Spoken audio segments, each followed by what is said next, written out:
Energetics of galactose metabolism. Galactose metabolism. So in galactose metabolism, what happens is that galactose gets converted to galactose 1-phosphate by enzyme galactokinase. As it is kinase, so it will use 1 ATP, right? As it is kinase, so it will use 1 ATP, okay? Then galactose 1-phosphate gets converted to UDP galactose, right?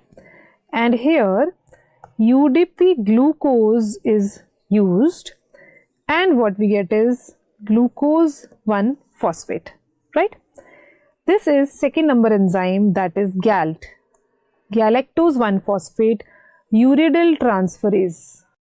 Uridyl transferase, because uridyl group is getting transferred, okay?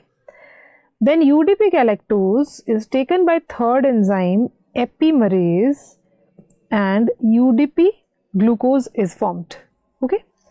So this UDP glucose is reused here and this glucose 1-phosphate will be converted to glucose 6-phosphate by mutase enzyme, and then this glucose 6-phosphate enters glycolysis.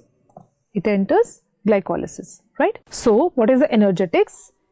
See, when this glucose 6-phosphate is entering glycolysis, then there is no need of hexokinase step because we are directly getting glucose 6-phosphate, and rest all energetics of glycolysis will be same, okay?